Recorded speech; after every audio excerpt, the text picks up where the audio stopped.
Aaron Taylor Johnson proves that the legend of Kraven is no myth with the latest film in the Sans Spider-Man universe that Sony refuses to give up on with Kraven the Hunter.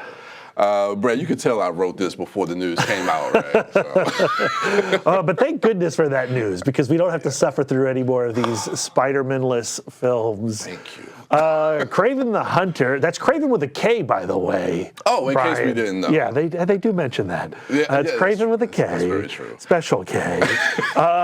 It's not a good Sans Spider-Man movie. No, it's not. And the thing that really kind of frustrated me a little bit was that the trailers were actually kind of decent. They were actually kind of good. Okay. Or am I the only one that feels this way? Yeah, maybe. I'm probably the only one that feels this way. But getting into this movie, man, I tell you, this is a movie that I really could have been upset and frustrated with.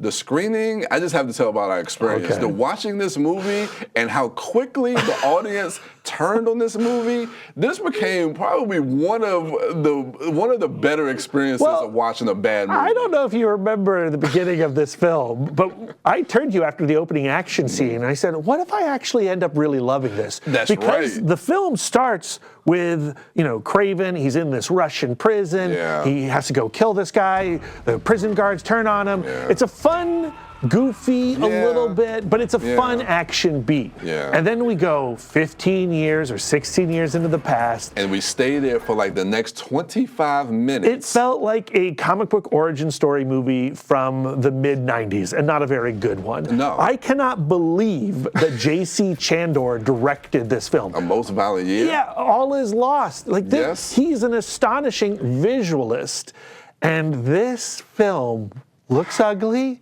Yes.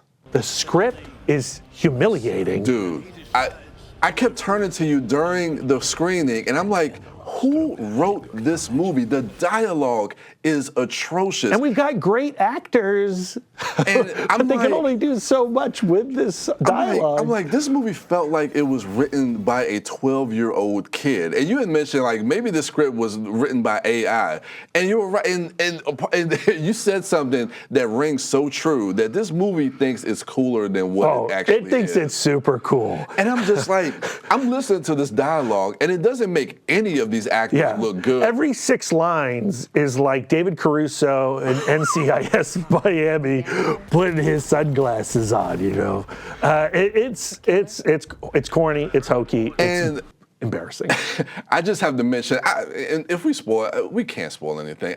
Is there something to spoil in this? No. So I want to go to this flashback where we're in the safari, and then Kraven, his brother, and his father, played by Russell Crowe, who is really hamming it up with his Russian accent. He's not bad. He's not bad. I'm not gonna lie. it. He's not bad. Yeah. But then we flip.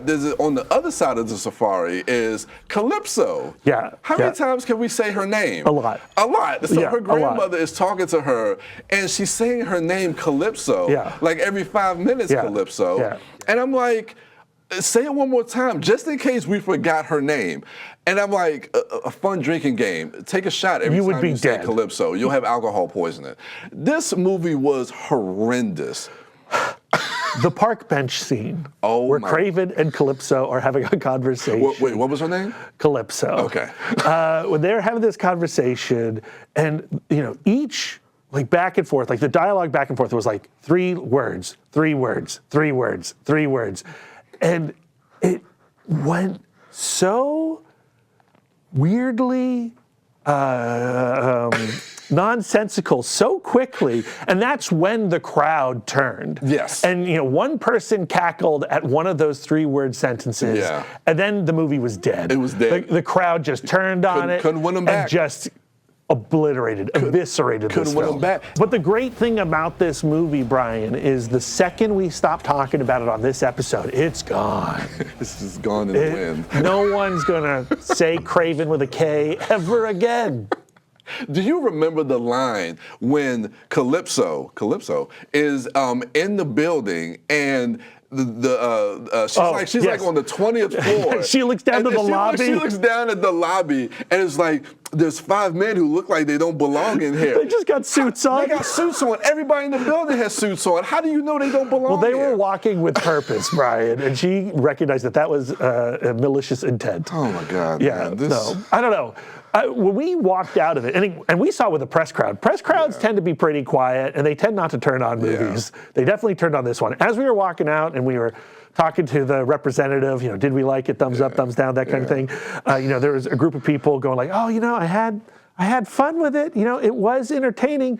So, there are people who enjoyed the cheesiness of this movie. Yeah, and you can. With the right crowd, I think you can. And maybe if you're playing that Calypso drinking game, that might help. Some lubrication there. But for me, I'm just glad to see it in the grave. I'm done. I'm done with it, man. What's your rating? I already know. Well, it's a terrible movie. The worst comic book movie of the year. Not maybe the worst movie of the year, but definitely the worst comic book movie of the year, and big B-.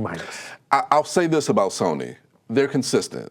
Madam Web, Venom, and Kraven. Morbius. Don't forget Morbius. All came out this year, and they're all terrible. So that's going for Sony. At least they're consistent. So yeah, B-. Those are our thoughts on Kraven the Hunter.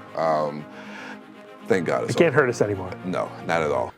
If you liked what you just saw, Then check us out on YouTube at PGC TV Online, and we'll see you at the movies.